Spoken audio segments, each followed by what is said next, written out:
Saludos, nosotros vamos a explicar el capítulo número 3, Alteraciones de la memoria, del libro Somos Nuestra Memoria de Emilio García.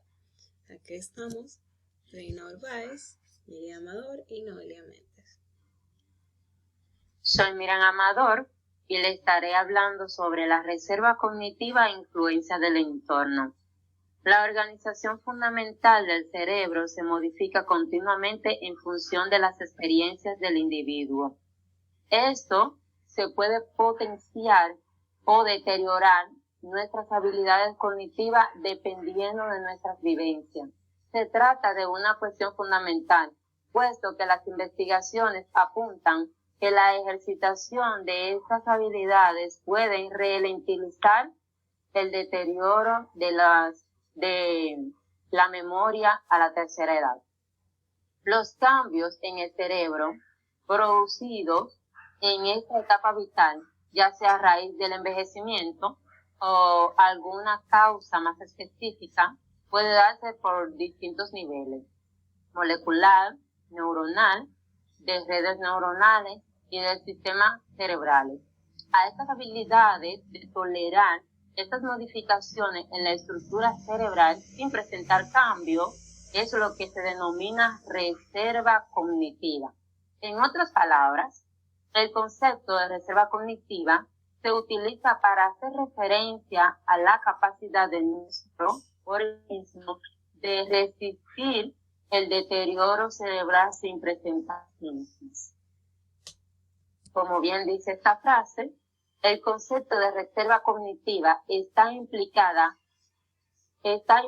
una neuroplasticidad potenciada a través de la actividad mental.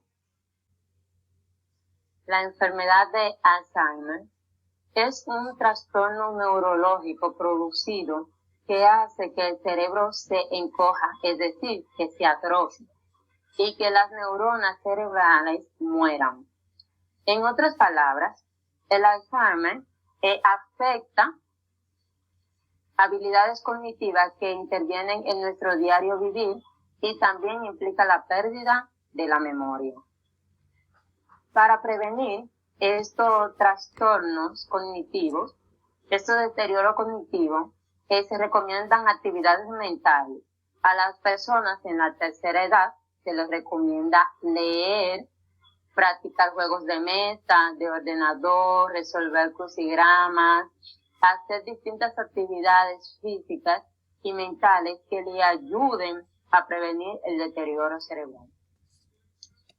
La influencia del entorno es muy importante para el desarrollo cognitivo, ya que investigadores han confirmado la importancia del ambiente para el aprendizaje y la memoria, y que personas que carecen de un ambiente enriquecido pueden presentar algunos trastornos psicológicos.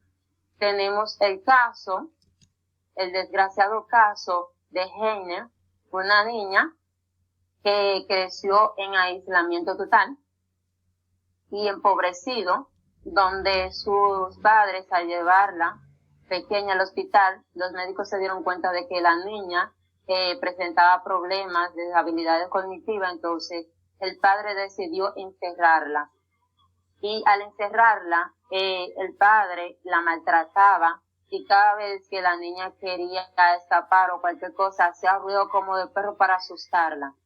La madre, al desespero, tomó a sus hijos y fue a la policía, y nos dice que al ella llevarlo allí se dieron cuenta de que la niña padecía trastornos, y a los padres lo metieron preso por maltrato infantil, y a la niña la sometieron a recuperación, a tratamiento de recuperación.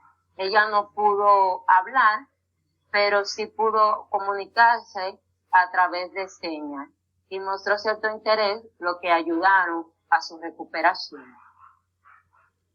Por esto es muy importante crecer en un entorno enriquecido y desarrollar habilidades y ejercitar habilidades cognitivas que puedan ralentizar el deterioro de la memoria propio de la tercera edad. Gracias. Mi nombre es Noelia Méndez y yo voy a hablar sobre la memoria y olvido en el envejecimiento.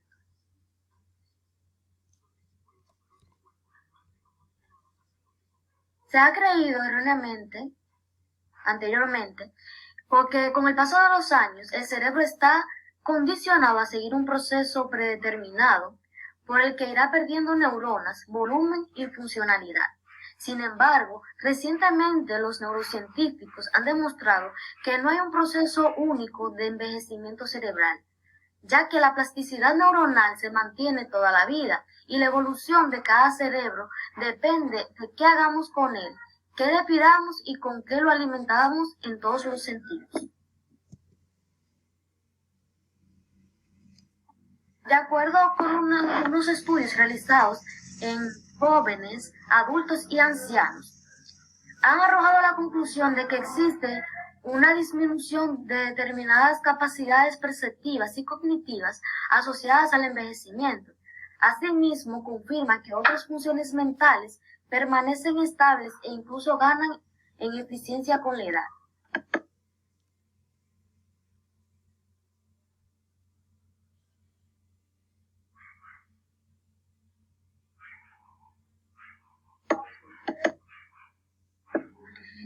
De acuerdo con la memoria, en la tercera edad se presenta una pérdida de memoria que afecta a todos los tipos, la de corto plazo, la de trabajo, la implícita y la explícita.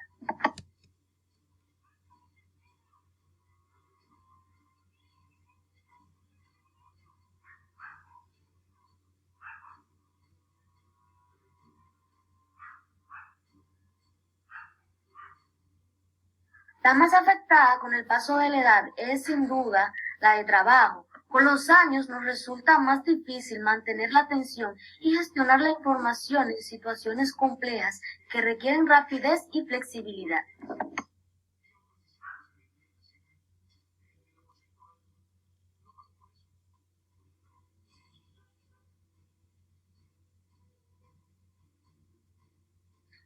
El poder de la lectura. Leer promueve el desarrollo cognitivo y estimula la concentración, la memoria, el razonamiento, las emociones, los sentimientos y la empatía. Además, leer implica un conjunto de diálogo entre el lector y el escritor. La comprensión de textos requiere muchos procesos mentales, como inferencias para completar con la propia experiencia e imaginación del lector aquellos detalles que no están explícitos en el texto. Bien, mi nombre es Sabrina Narváez y voy a hablar sobre el deterioro cognitivo leve y demencia. La preocupación de las personas por la preservación de la memoria está más relacionada a la necesidad de preservar la identidad. Se ha mencionado que algunos cambios propios que conlleva el envejecimiento no se debe considerar trastornos, no se debe considerar como una enfermedad. Sin embargo, hay algunas que sí se consideran como estas, como el deterioro cognitivo leve y las demencias. El deterioro cognitivo leve se sitúa como un intermedio entre los cambios propios del envejecimiento y los síntomas más graves de la demencia. Con el deterioro cognitivo leve, podemos encontrar que el paciente suele quejarse de problemas de la memoria, sin embargo, la capacidad de juicio y razonamiento se mantienen inalteradas. No se tiene exactamente qué personas pueden padecer el deterioro cognitivo leve, pero sí existen algunos factores de riesgo, como lo que vemos aquí. Pueden ser factores genéticos, tensión arterial alta, diabetes, mantenerse poco activo físico, mental y socialmente. Algunos estudios estiman que un 10% a un 15% de personas con deterioro cognitivo leve evolucionan anualmente la demencia, pasan de deterioro cognitivo leve a demencia, y que en los 5 años siguientes estas cifras pueden cambiar al 60 a 70% de esto. Pero hay que destacar que las enfermedades de deterioro cognitivo leve pueden ser estables o revertibles. Más grave que esto puede ser las demencias. Este diagnóstico trae o conlleva los siguientes casos: deterioro de los procesos cognitivos y comportamentales progresivos, que esto afecta a memoria, atención, orientación espacial y temporal, pensamientos, emociones y lenguaje. Y también una restricción gradual de las actividades cotidianas, ocupacionales y sociales. Esto lleva a que las personas que sufren demencias pierdan la autonomía, necesitan de otra persona para poder realizar sus actividades cotidianas. Los tipos de demencia son las corticales, como el Alzheimer, subcorticales, como el Parkinson, y axiales, como el síndrome de Korsakoff. Y estas se diferencian en degenerativa, vasculares y debidas a varias causas. Estas se diferencian en 3 etapas, la evolución de esto. La primera etapa es la amnésica. Se caracteriza por déficit en la memoria reciente, olvido de las palabras, desorientación espacial, dificultades en el cálculo y razonamiento, bipolaridad y depresión. La segunda etapa, confusional, se caracteriza por afectación más grave de las funciones mentales, dificultad para encontrar las palabras, dificultades en la comprensión. Y la tercera etapa, demencial, se caracteriza por grave deterioro intelectual, emocional y comportamental. Por esto, damos cuenta cuál es la diferencia entre el deterioro cognitivo leve y las demencias. En estos casos, las personas con demencia tienden a necesitar mucho de otras personas para realizar ciertas actividades. Y como había mencionado anteriormente, la persona con el deterioro cognitivo leve tiende solamente a tener problemas con la memorización. También hay que destacar que solo el 5% de las demencias tienen algo, pueden ser reversibles. Hay algunas, como las que son causadas por enfermedades vasculares, tumores, intoxicaciones o infecciones, que pueden ser tratables, pero no todas pueden ser reversibles o tener un buen progreso. Para evitar esto, la verdad es una situación demasiado grave. Tengo algunos consejos, que es que se mantengan haciendo ejercicios mentales, físicos, y también mantener una vida en sociedad, porque al final de cuentas somos seres sociales.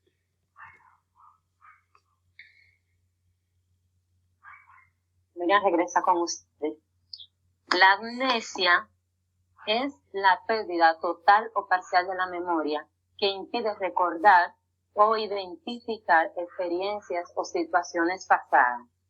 La amnesia puede ser anterretrógrada, que esta presenta déficit en la capacidad de recordar la información adquirida después de la lección. Y también está la amnesia retrógrada, que esta afecta la capacidad de recordar los datos almacenados antes de la lección. Existen varios tipos de amnesia. Dentro de ellos está la estado de fuga. Este síndrome amnésico afecta a personas que aparecen en un lugar alejado de su domicilio habitual sin poder recordar lo sucedido, a pesar de que tienen el lenguaje y la memoria procedimental preservada. También tenemos la amnesia global transitiva. Es una amnesia que dura menos de 24 horas y que suele presentarse por primera vez entre los 60 y los 70 años.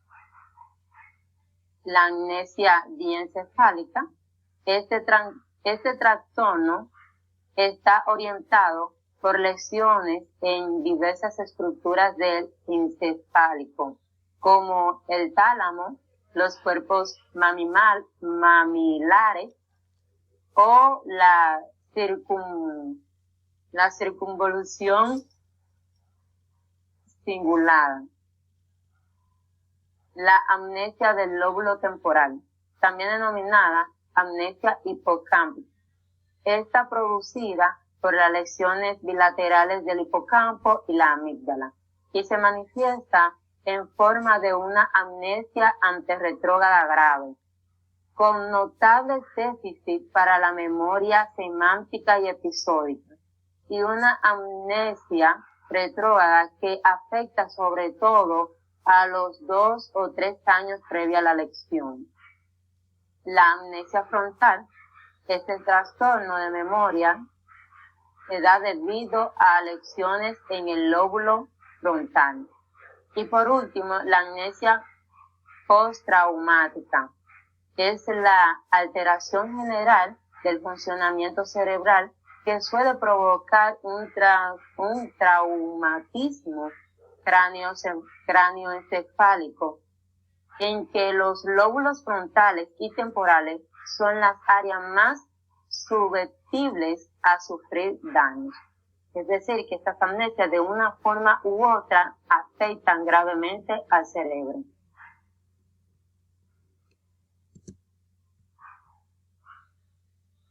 Memorias extraordinarias. Aquí Sabrina nuevamente.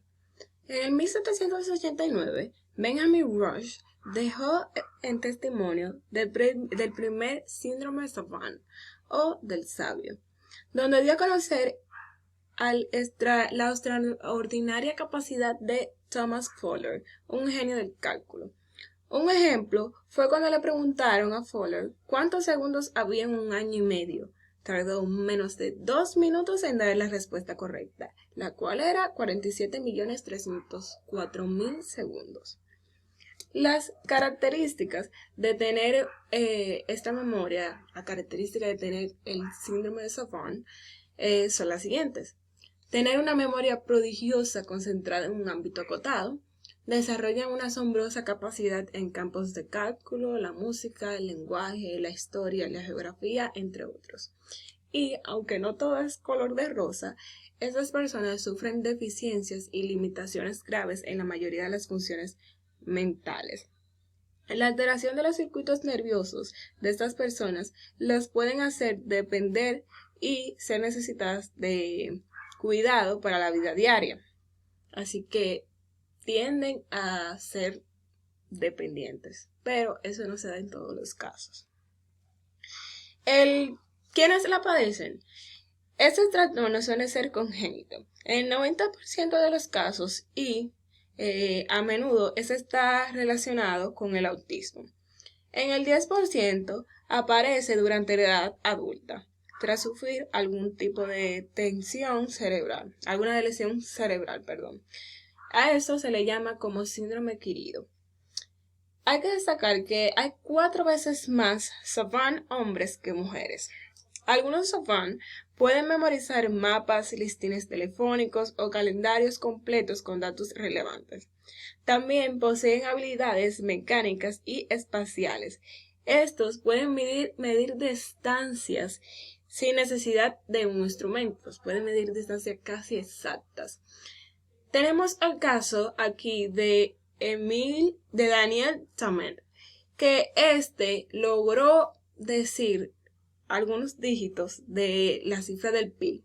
Pudo en 5 horas mencionar 22.514 dígitos. Las estrategias de la asociación que utilizan estas personas que sufren el síndrome de Savant son siempre personales. Los límites de su memoria de trabajo dependen sobre la información de su memoria de trabajo. Dependen sobre la importancia y significado que se le puede asignar a la información memorizada. Es decir, que ellos conectan la información ya sea con olor, color, sabor, cómo se ven. Hubo un caso de una persona que tenía el síndrome de Savant que fue a comprar un helado y la persona le preguntó si quería el helado de sabor chocolate. El cliente que tenía Savant le escuchó con una voz tan desagradable como le especificó él, que se imaginó el helado con un sabor horrible y no pudo degustarlo, lo dejó. Existen varias teorías del origen de estas capacidades excepcionales. Algunos dicen que es un déficit en el hemisferio izquierdo que viene a compensar al hemisferio derecho. También menciona que es un mejor desarrollo de áreas visuales en densidad neuronal y conexiones sinápticas. Algunos dicen que son ciertas estrategias de memorización basadas en imaginación visoespacial y otros una organización atípica de la memoria semántica. Cabe destacar que existen muchas más teorías del origen de estas capacidades excepcionales. Soy Noelia Méndez y voy a continuar con el tema el efecto Google. ¿Qué alteraciones implica el uso del Internet? Marshall McLuhan publicó en el 1964 un libro titulado Comprender los medios de comunicación, en el que establecía que los medios como la prensa, el teléfono, la radio, el cine y la televisión estaban modificando nuestras mentes.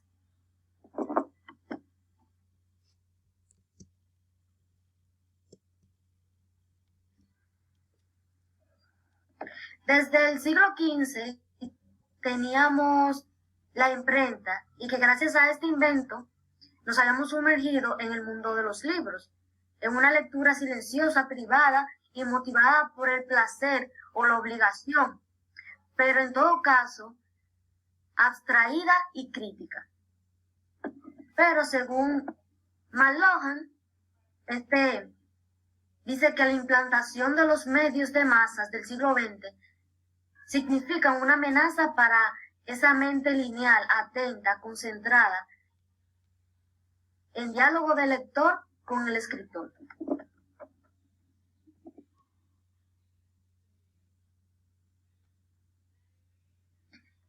La memoria externa y artificial es muy distinta de la personal biológica, como son muy diferentes el cerebro digital de un ordenador y el cerebro vivo de una persona. Las conexiones de la red no se parecen en absoluto a las conexiones neuronales. Nuestro yo, nuestra personalidad, se sustenta en nuestras memorias. El tema principal aquí no es el nivel cultural de los medios, sino los medios mismos. Cómo estos cambiarían nuestra mente, la forma de percibir la realidad, razonar, valorar, tomar decisiones y resolver problemas. La amenaza era pasar de una mente lineal, discursiva, analítica, crítica, conformada por la lectura, a una mente fragmentada, bombardeada por informaciones, sin tiempo para analizarlas, sin criterios para enjuiciar, sin someter a crítica los criterios mismos. A esto es a lo que llamamos exceso de informaciones y déficit de conocimientos.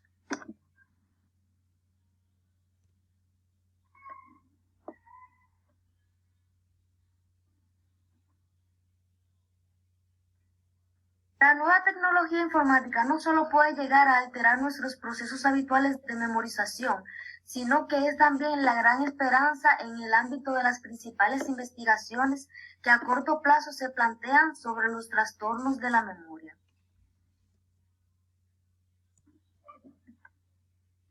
Hasta aquí llega nuestra exposición, espero que hayan podido entender. Muchas gracias.